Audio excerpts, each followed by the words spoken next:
E aí, segunda série, tudo bom, meu povo? Hoje nós vamos estudar com vocês o capítulo 4, né? Doutrinas e movimentos sociais no século XIX. A introdução desse capítulo nós já vimos, certo? Porque ele é uma continuidade das chamadas revoluções liberais, né? O contexto no qual vai se desenvolver as doutrinas e também vão contribuir para o desenvolvimento dos movimentos sociais no século XIX, né? Tudo isso acontece devido à tentativa por parte no Congresso de Viena da Santa Aliança restaurar as fronteiras da Europa anteriores à Revolução Francesa, né? Vão julgar, né, entre aspas, os crimes de Napoleão, né? Mas, né, o princípio da restauração não vai conseguir impedir com que parte, né, dos movimentos liberais ainda continuassem, mas dessa vez por uma outra via, não mais sob o controle, né, e o poder político da alta burguesia. A alta burguesia, após a era napoleônica, vai crescer, vai conquistar o poder em muitos países, né, vai adquirir bastante prestígio e vai querer manter aquilo que ela conquistou. Por isso, nesse intermédio de revoltas liberais que vão acontecer entre 1830 e 1848, que vão culminar aí também com as unificações no século XIX italiana e alemã, e também a Comuna de Paris de 1871, esse acúmulo de movimentos, né, vai ter como origem a Primavera dos Povos. A Primavera dos Povos vai acontecer no ano de 1848, mas ela vai destravar, né, com a sua mobilização de massas, né, a maior parte dos governos que eram autoritários e de caráter absolutista. Vai por fim a esse tipo de regime, né, e vai ter como protagonistas outros atores sociais que não a alta burguesia, né, a pequena burguesia, o campesinato, né, os trabalhadores urbanos, né, a nascente classe operária que vinha se desenvolvendo através de movimentos importantes como o movimento ludista, como no dizeres do professor Eric Hobsbawm e do Edvard Palmetto, que vai escrever um livro clássico, né, sobre a formação da classe operária inglesa, que era um movimento disciplinado, né, muito longe de ser um movimento irracional, era um movimento que vai, de certa forma, influenciar a construção do movimento operário, né, influenciar a construção das trade unions, que eram a associação de trabalhadores que vão dar origem aos sindicatos, né, o movimento cartista que vai lutar por direitos civis, por direitos trabalhistas, né, por direitos sociais e pelo direito do próprio operário, né, participar aí do sistema político eleitoral, do parlamento, né, como direito civil. O movimento cartista vai lutar para isso, como um certo acúmulo que vai ser trazido a partir da Primavera dos Povos. Porém, a Primavera dos Povos, da mesma forma como é a primavera, né, como o próprio nome diz, vai conseguir derrubar muitos governos, mas faltava, né, pela, como é que eu posso dizer assim, oscilação, né, dos setores da pequena burguesia em não ter um projeto social definido, porque ora num momento de crise ela pode aproximar-se da pauperização da classe operária, ora numa situação de crise ela pode aproximar-se da alta burguesia com caráter reacionário, né? Não, ela não vai conseguir organizar um projeto de sociedade. E esse projeto vai ser organizado, né, pelas novas doutrinas, pelo liberalismo que vinha crescendo, né, bastante, o liberalismo político com John Locke, com Voltaire, né, a sua parte ou característica econômica, né, através da economia política inglesa com David Ricardo, com Adam Smith, né, com a teoria do trabalho e valor, diga-se de passagem. Os movimentos nacionalistas vão começar a aparecer principalmente pela influência romântica, né? O romantismo na França, na Alemanha, na Itália e muitos lugares da Europa vai propor, né, a busca pelas suas raízes, né? Vai buscar a construção dos homens que fizeram a nação, né? Os gênesis da cultura germânica, né? O embrião da cultura francesa, né? E essa memória coletiva que vai ser construída pelo romantismo, né, vai ter como um alicerce principal, né, o surgimento das nacionalidades, né, a defesa inclusive das nacionalidades oprimidas, né, a famosa pauta do século XIX, né, da autodeterminação dos povos, que é inclusive no direito internacional talvez o mais importante, né, diga-se de passagem. E tudo isso vai ser fruto, né, daquilo que vai trazer as revoluções de 1848, a Primavera dos Povos, que vai influenciar o surgimento dessas doutrinas, né, de caráter nacionalista, democrático liberal, né, o evolucionismo que estava na ciência, na natureza, vai ajudar o desenvolver das ciências humanas, né, a economia política, o surgimento das primeiras doutrinas com caráter socialista, né, aquilo que o Marx vai chamar de socialismo utópico, que vai surgir na França, né, com o Proudhon, que é um dos pais também do anarquismo, né, com Fourier, né, com Robert Owen na Inglaterra, né, com Condorcet, também na França, certo? Que vai influenciar tanto o socialismo utópico como também o positivismo, que nós também vamos debater no capítulo, tá? E principalmente o embate que vai acontecer, né, com o acúmulo do desenvolvimento das lutas, né, a organização da Liga Internacional dos Trabalhadores, né, a AIT, que vai ter como principal influência, né, o movimento operário se colocando aí como principal protagonista desses processos de luta junto com o campesinato, né, e ao mesmo tempo o desenvolvimento das duas grandes correntes políticas do século XIX como doutrinas. O socialismo científico, construído pelo Marx e pelo Engels, né, e as doutrinas anarquistas construídas por diversos pensadores, como Proudhon, na França, né, vai escrever um clássico sobre o que é a propriedade, né, sobre a filosofia da miséria, né, inclusive vai ser criticado por Marx no livro A Miséria da Filosofia, qual ele vai se desenvolver aí o materialismo histórico que nós vamos ver também debatendo no capítulo, tá certo? E vamos ver que todas essas doutrinas vão ser significativas não apenas para o movimento operário europeu, para o movimento operário inglês, como o Manifesto Comunista, certo? Para as lutas operárias da Segunda República Francesa, né? Para a Comuna de Paris de 1831, mas principalmente essas ideias vão começar a inspirar, né, outros processos revolucionários no mundo inteiro, na América Latina, na luta pela autodeterminação, pelas independências da América Espanhola, certo? Pelas independências da América Latina como um todo, tá? Isso vai espelhar inclusive movimentos importantes no Brasil, né? Como é que eu posso dizer, a Revolução Praieira, tá? Que vai acontecer no segundo reinado, diga-se de passagem, né? E vai acontecer um crescimento importante dentro do movimento de massas, principalmente, né, da luta operária, que a gente vai ver aí a partir do capítulo. Então, vou colocar aí, né, a minha agenda de hoje para vocês olharem, tá?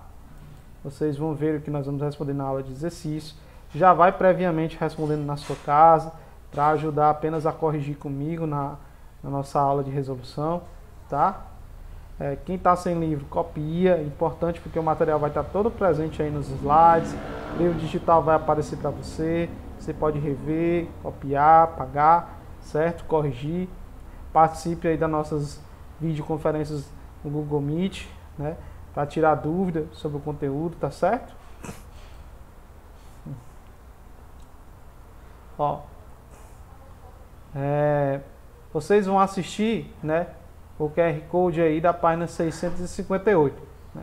É importante porque esse capítulo tem bastante QR Code, tá certo? E nós vamos responder também aí as questões de 1, 2 e 4 do DH da página 666 e 667, certo? Desenvolver e aplicar 666 e 667, tá bom? Vou colocar aqui no livro digital já para a gente começar. Pronto.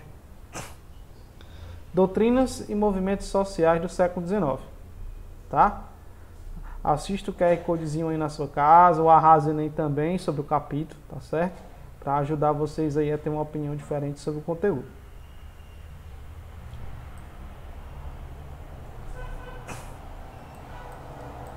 As doutrinas do século XIX.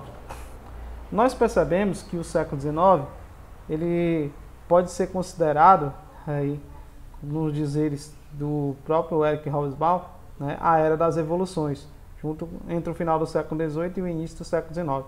É justamente o contexto de expansão do sistema capitalista. Então dava-se a impressão que essas transformações elas iriam acontecer, só que a própria classe dominante, que era a burguesia, que estava se constituindo enquanto classe dominante, vai disputar o movimento de massas, né, com as suas ideias. E também, vendo as contradições daquilo que acontecia, o próprio movimento de massa vai responder a elas, né, seja pela via, né, do campesinato, seja pela via do movimento operário, né, e refletindo aí as ideias revolucionárias do período, né, o anarquismo, o socialismo, né, a luta pela autodeterminação dos povos e etc. Vamos ver, a gente vai ver, né, de certa forma, doutrina por doutrina. A primeira delas é o liberalismo e o nacionalismo, tá? Ó, o liberalismo foi uma ideologia que começou a ser estruturada no século XVII, principalmente pelo John Locke, né, que vai defender aí a importância do direito de rebelião, que um governo que não atendesse os interesses do povo deveria ser retirado do poder, certo? E que vai defender que existem direitos que são inalienáveis e não podia ser retirado do povo, como o direito à vida, como o direito à liberdade, como o direito à propriedade. E ele vai influenciar, né, principalmente através do pensamento iluminista, né, nas evoluções que vão acontecer no século XVIII e também no século XIX. Né? E um dos grandes influenciadores desse pensamento do liberalismo, né, é um dos fisiocratas, o Adam Smith, no qual, inclusive, vai servir de base para a economia política inglesa e também para o pensamento do Marx e do Engels. Tá? Ó, o Adam Smith defendia a importância, por exemplo, da não intervenção do Estado na economia, o liberalismo econômico, né, onde a economia deveria se regular pelas próprias leis de mercado, oferta e procura. Tá? Bom, de acordo com esses intelectuais, o John Locke e o Adam Smith, né, a propriedade privada deveria ser vista como um direito fundamental de todos os cidadãos. Lembrando que propriedade privada é uma coisa, propriedade individual é outra coisa. Já expliquei isso para vocês no começo do ano, quando a gente falou em sociologia sobre a desigualdade das classes sociais, mas a gente vai repetir de novo. Propriedade privada é aquela que foi conquistada através da herança pela própria exploração do trabalho. Né? A natureza foi apropriada como uma propriedade, foi separada de parte, né, da população, que só detém agora a sua força de trabalho, né?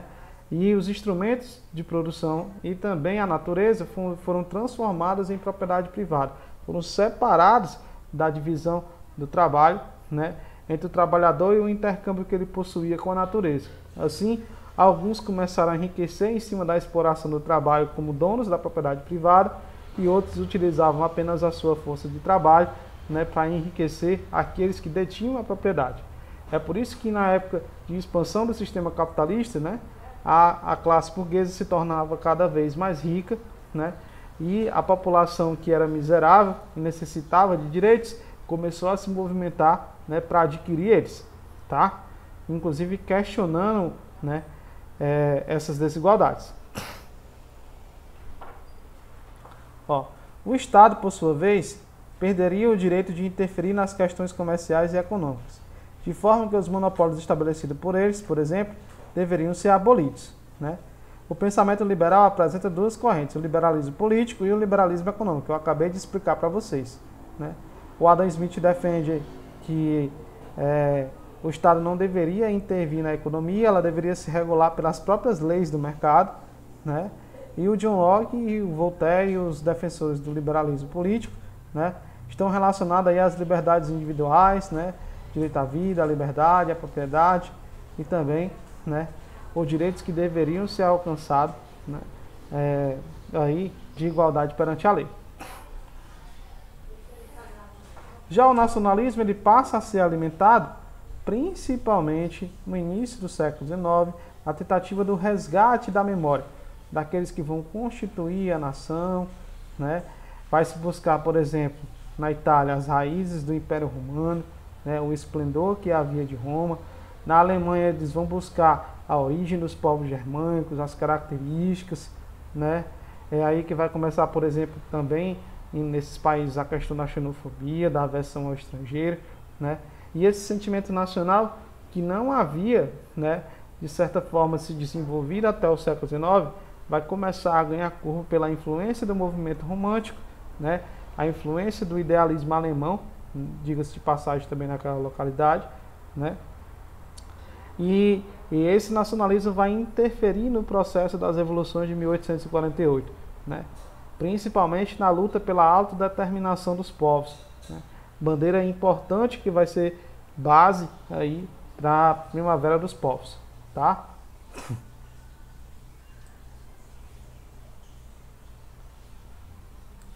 Ó, romantismo é o nome dado à corrente estética presente no século XVIII e XIX. O romantismo coloca-se como oposição às tendências dominantes, né, do chamado Antigo Regime, né? As características do movimento romântico, eles exaltam as emoções, exaltam o meio ambiente, mas principalmente no sentido político, exalta, né, os valores e os símbolos nacionais que deveriam ser resgatados através da memória e serem colocados em prática como um sentimento nacional, de pertencimento a uma cultura, a uma língua, a um grupo comum, de interesses comuns, né? E por isso que o romantismo também vai ser um dos impulsionadores dos processos revolucionários, nesse período aí, do final do século XVIII e início do século XIX, tá certo? Nós vamos ter também o desenvolvimento da ciência, da tecnologia, da indústria, que vai ultrapassar as fronteiras da Europa, né? Vai ser levada nesse sentido para outros lugares, né? Vai surgir a partir daí o imperialismo, né? Que é a fase superior de exploração do sistema capitalista, na busca por novos mercados, por matéria-prima, por mercado consumidor, com a exportação de capitais, a formação de monopólios, né? O neocolonialismo, né? Através da exploração da África e da Ásia e da sua repartição, né, entre as principais potências europeias, tá certo? E outras teorias também vão se desenvolver, como a teoria da evolução, que tem como grande expoente aí o Charles Darwin, né, e a sua famosa, como é que eu posso dizer assim, A Origem das Espécies, né, um livro clássico para entender a questão da evolução, do homem adaptar-se ao meio, né? Assim vão surgir, por exemplo, as teorias geográficas nesse contexto, né? O possibilismo e o determinismo, que vão influenciar, né, na dinâmica política dos estados nacionais modernos, né? E também dos grandes impérios que vão se formar a partir desse sentimento nacionalista. Por exemplo, a ideia de progresso que era defendida pelo iluminismo vai se tornar, de certa forma, exacerbada com o movimento do positivismo, que queria que a sociedade se mantesse em ordem após essa onda revolucionária que aconteceu. Agora que a burguesia conseguiu o poder, ela queria que tudo se tornasse estável para que o seu projeto continuasse andando conforme aquilo que ela pretendia, né? Dominar o mundo inteiro, né? Aí surge o lema clássico, que inclusive está na nossa bandeira do Brasil, ordem e progresso, né? Era o lema, inclusive, da classe burguesa no século XIX, após aí a Primavera dos Povos, tá certo? Só que dentro dessa gama de doutrinas, algumas vão questionar essa ordem, vão questionar a forma como a sociedade se organizava através de um discurso que iria resolver os problemas, como o positivismo colocava, por meio da ciência, da tecnologia e da indústria, mas ao mesmo tempo não via que isso não era para todos, era para uma categoria social, aquela que detinha os direitos de propriedade, né? E nesse sentido, as doutrinas socialistas, né, em suas várias vertentes, o socialismo utópico, né, que tem aí expoentes na França, na Inglaterra, como o Charles Fourier, como o Proudhon, que também vai dar origem ao anarquismo, vai defender aí a divisão da propriedade, né, como o Robert Owens, né, que vai defender aí a Neil Harman, né, uma sociedade harmônica, que era possível humanizar o capitalismo, tá? Inclusive um dos como é que eu posso dizer assim, influenciadores do pensamento do Augusto Comte no positivismo, que era o Condorcet, que vai ser colocado pelo Marx como um socialista utópico, né, que defendia aí uma sociedade mais justa, mas o capitalismo não tinha como ser reformado, né? E vai surgir também, né, o socialismo científico e o anarquismo, né, que é o que nós vamos ver agora, as doutrinas da segunda metade do século XIX. O socialismo utópico, que eu acabei de explicar para vocês, vai mostrar que eles entendiam o processo de exploração que sofria a classe operária, entendiam a dura jornada de trabalho, as péssimas condições de higiene e insalubridade das fábricas, né? O trabalho extremamente exorbitante, de longas jornadas, sem direitos alguns, né? E eles vão propor algo importante, porém não mexia com a estrutura que a sociedade funcionava, né? Eles queriam melhorar a vida do trabalhador, mas não mexia com a força motriz, né, do sistema capitalista, né?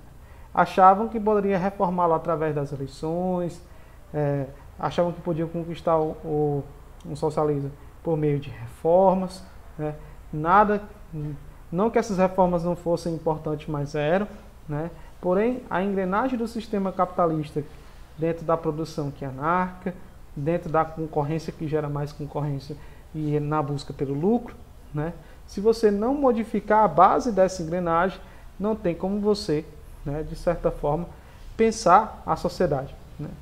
O Marx colocava como uma de suas principais categorias o trabalho, né?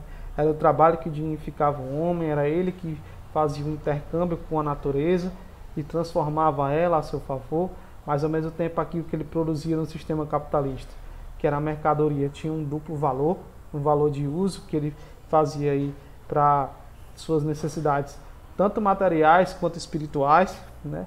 E também tinha um valor de troca. E esse valor de troca estava dentro dele uma quantidade de trabalho, né, armazenada e acumulada, que ele vai chamar isso de capital, né?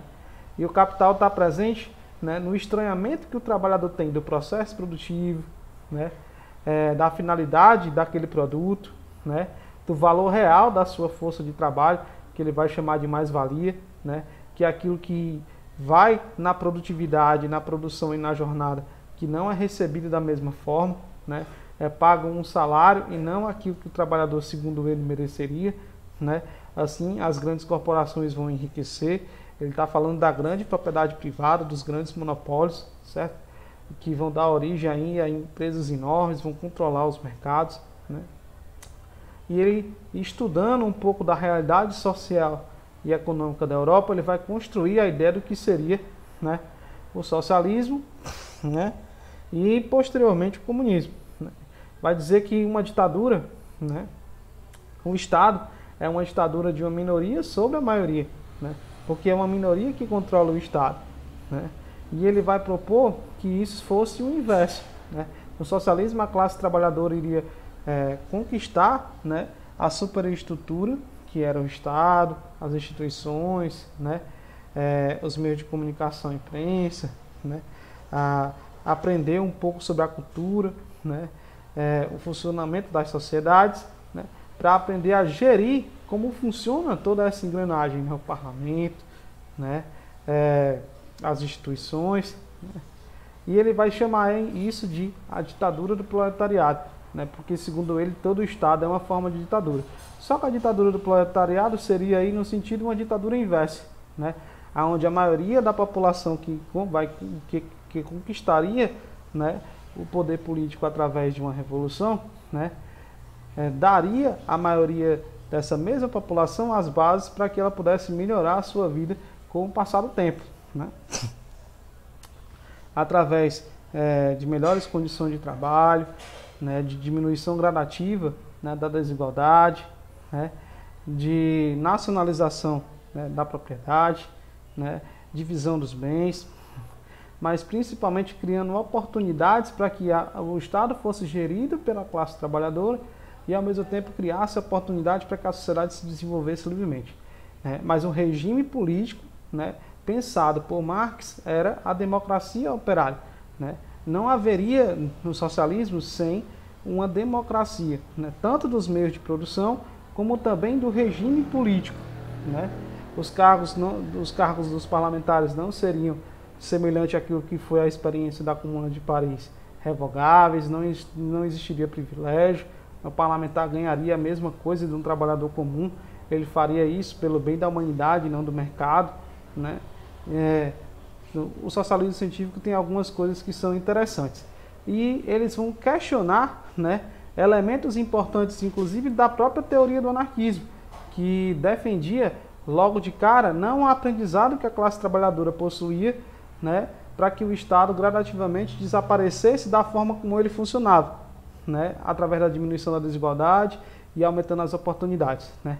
O anarquismo defendia que o Estado deveria ser extinto imediatamente, né, que a propriedade deveria ser dividida, né, repartida, né, em pequenas propriedades, né, e ao mesmo tempo, nesse sentido, o capitalismo não deixaria, né, segundo Marx, mesmo em uma sociedade anarquista, de existir, né. Essa era uma das principais críticas feitas a ele, ao modelo do Proudhon e também do Bakunin, que vão estar presentes aí junto com eles, né, nas chamadas internacionais, né.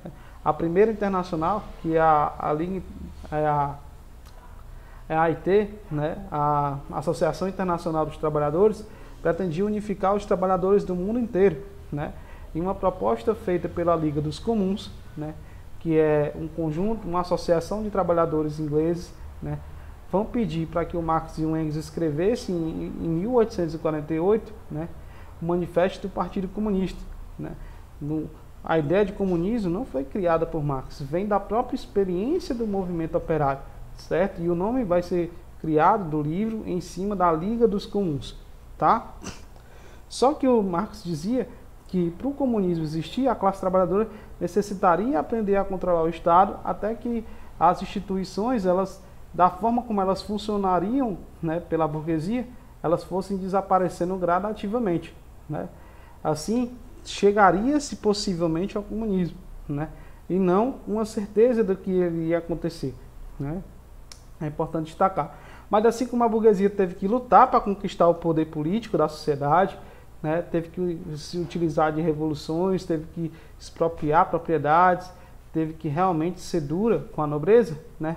A classe trabalhadora deveria fazer esse mesmo processo que aconteceu com as revoluções liberais, né, que colocou a burguesia do poder, né, com a própria classe burguesa. Porém, a classe burguesa que detinha o controle da sociedade não iria permitir que isso acontecesse. Não iria dizer que isso aí era bom para a sociedade, não iria dizer que isso aí era bom para a classe trabalhadora, que utilizava e ainda utiliza da ideologia, utiliza dos meios de comunicação, da religiosidade, né, da propaganda ideológica do Estado, né, para poder dizer que tudo isso é utópico, não, mas só que continuar sobrevivendo enquanto explorado, né, é que é uma utopia que a classe trabalhadora não merecia, né? Diga-se de passagem. E lutar é muito mais concreto do que receber tudo de bom grado, né, achando que a vida vai melhorar sem a gente fazer nada, tá? Então, o socialismo defendia, né, a existência de um Estado, mas sob o controle da maioria da população, criando direitos sociais, dando oportunidades, né, de certa forma, dividindo a riqueza, né, nacionalizando as propriedades para que ela pudesse ser pública de todos, né. E o anarquismo defendia que o Estado deveria ser destruído imediatamente, né, e essa propriedade fosse dividida, né, e não ela fosse mudando as suas bases, né, transformando-se, né, como defende, por exemplo, Marx, até que seria possível alcançar uma sociedade sem classe, né, e sem exploração, tá? Gente, eu espero que vocês tenham curtido a nossa aula de hoje, tá certo? O assunto é muito bom de ser debatido, né, é rico em conteúdo, tá? Estudem ele porque vai cair bastante na prova bimestral, tá certo? Vejam a agenda dupla que aí vai estar presente, as diretrizes da semana, o calendário de postagens. Não deixe de realizar as atividades do Portal SAI para que vocês não se prejudiquem com a nota de MA. Um grande abraço, fiquem com Deus e até a próxima.